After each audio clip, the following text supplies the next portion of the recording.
Il y a quelques années de ça, une ancienne controverse qu'on croyait définitivement éteinte a ressurgi.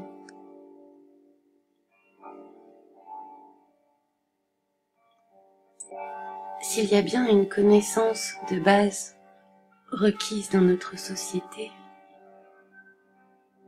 indiscutable pour l'immense majorité des habitants de la Terre, pense-t-on, c'est le fait que nous vivions sur une planète tellurique, ayant quasiment la forme d'une boule parfaite, tournoyant sur elle-même selon un axe précis, en orbite autour d'un soleil, lui-même en orbite autour du centre de la galaxie, et disposant d'une lune, elle aussi de forme parfaitement sphérique. Lune, dont les dimensions et la distance la font mystérieusement paraître de la taille exacte du Soleil quand on observe une éclipse.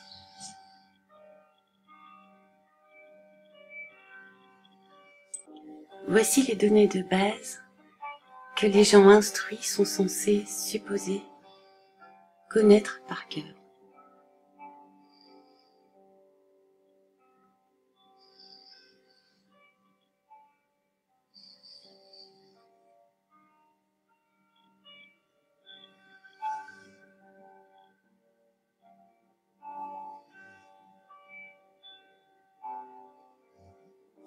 Il n'est peut-être pas inutile de rappeler que cette croyance n'est pas universelle. Elle est propre à notre temps, notre lieu, et a été construite par notre éducation. L'école pour les enfants et les jeunes, les médias et l'industrie du divertissement pour la formation continue des adultes.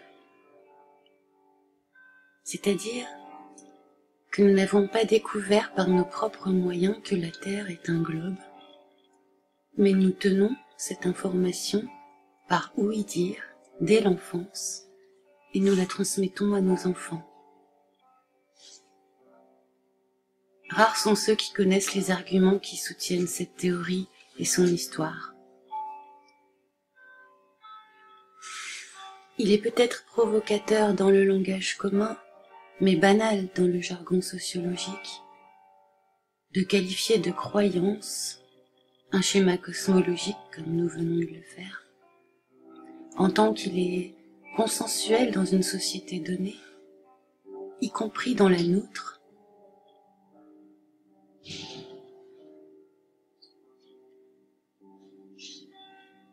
Bien sûr, on ne nous a pas demandé de croire en la sphéricité de la Terre sans plus d'explications. Pour ceux qui ont pris le temps de s'y pencher, il existe tout de même peu de protocoles expérimentaux qui nous permettraient de prouver la forme de la Terre. On se réfère fréquemment à deux expériences qui, respectivement, permettraient de prouver qu'elle tourne et qu'elle est sphérique.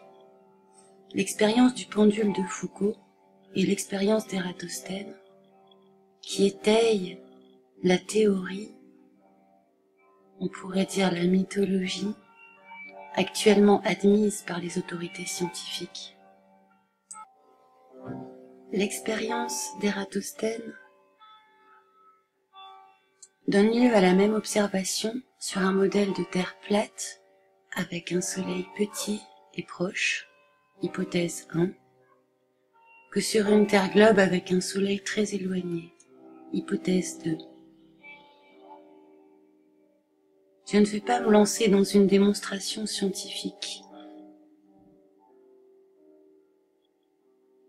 mais je me demande si les fondements de notre cosmologie contemporaine sont bien solides. Mais aussi accepter qu'elle fut, en fonction des époques et des contextes religieux, la théorie d'une Terre globe n'était qu'une théorie en concurrence avec d'autres jusqu'à ce que les images produites par la NASA au XXe siècle semblent mettre un point final à la discussion.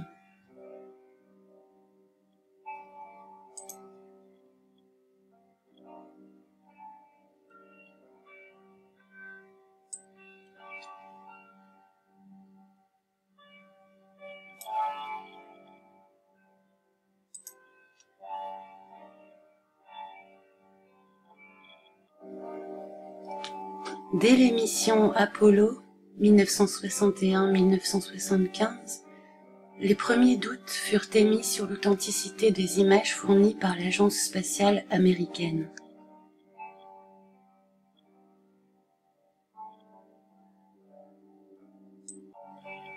Avec les progrès technologiques réalisés dans le domaine de l'image de synthèse, les images, photographies entre guillemets de la NASA, évoluent elles aussi. Et apparaît par ailleurs la possibilité pour tout un chacun de détecter les photos retouchées depuis n'importe quel programme de traitement de l'image. Ces suspicions se sont renforcées pour connaître une diffusion sans précédent ces dernières années, notamment grâce à Internet, les médias dits traditionnels lui emboîtant le pas. Pourquoi la NASA mentirait-elle ? C'est une question qui appelle à des conjectures et des hypothèses et qui mériterait d'être creusée au-delà des soupçons crédibles, détournement d'argent public, intérêts politiques, militaro-industriels, enjeux suprématistes. Cette fraude pouvant peut-être plus simplement s'expliquer par un enfermement progressif dans un engrenage d'imposture, peut être due à une erreur d'interprétation primordiale. Je vous donne rendez-vous pour la suite très bientôt. Au revoir.